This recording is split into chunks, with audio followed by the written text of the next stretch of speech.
हर महीने आती है। प्रयास करना कहीं से देसी गाय का दूध मिल जाए, थोड़ा सा दूध देसी गाय का मिल जाए, थोड़ा सा दूध देसी गाय का थोड़ा सा दूध अगर प्राप्त हो जाए,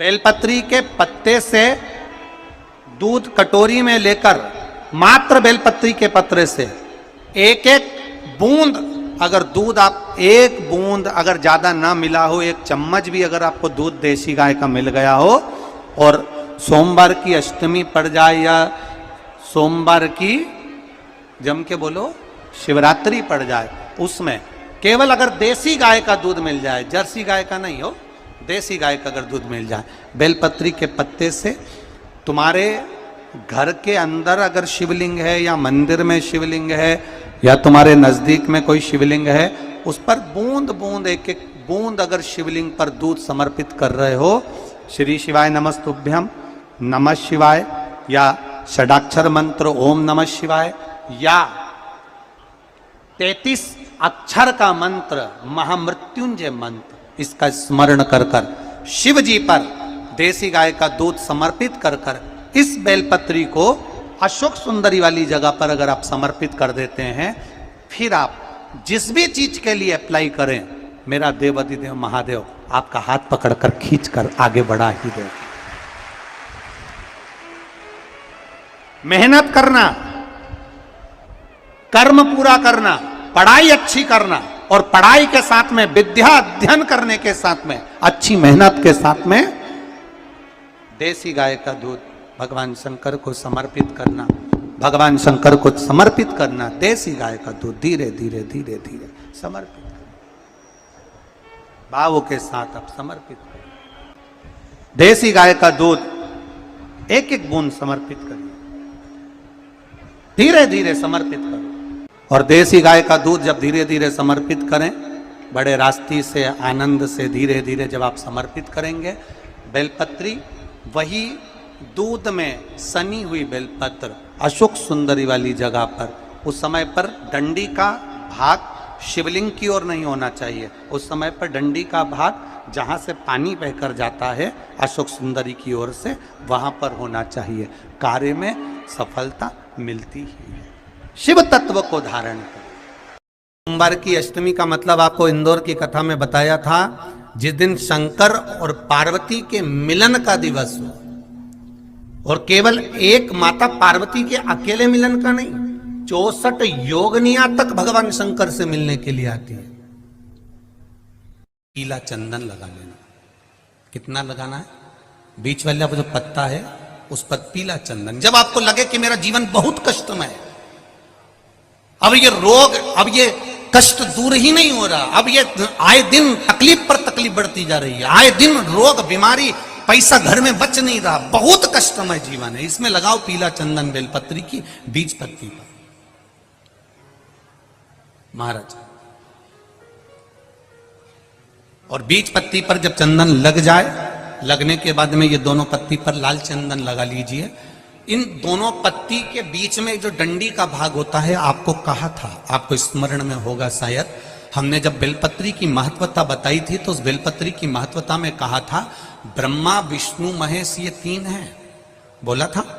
बीच में ये बड़ी पत्ती से लेकर जो 2 पत्तियां होती हैं, इनके बीच में जो जगह बचती है, इसमें मां पार्वती के 64 योगनिया, मां पार्वती अपनी पूर्ण सिद्धि के साथ में जितनी भी देवी के स्वरूप हैं, वो माता 64 योगनिया देवी के स्वरूप में यहां पर विराजमान होती हैं। 2 पत्ती के नीचे से जो डंडी होती है नीचे तक, ये पूरी डंडी में 33 कोटि देवी देवताओं विराजमान होते हैं इस पूरी डंडी के अंदर।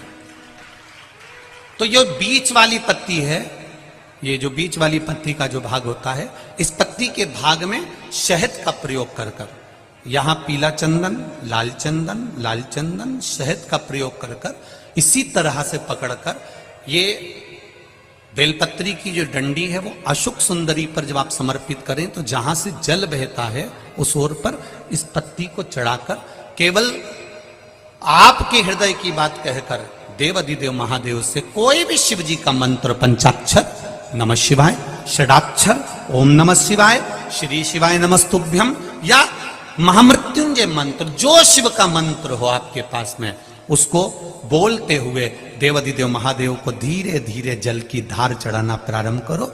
जल की धार जब पूर्ण होने लगे, उसमें थोड़ा जल बचे, तब अशोक सुंदरी पर जो तुमने बेलपत्र चढ़ाई है वहां उस जलधार को चढ़ा। ये प्रयोग आपको केवल सोमवार की अष्टमी पढ़ने पर ही करना है। कौन से दिन करेंगे? जम के बोलिए जरा।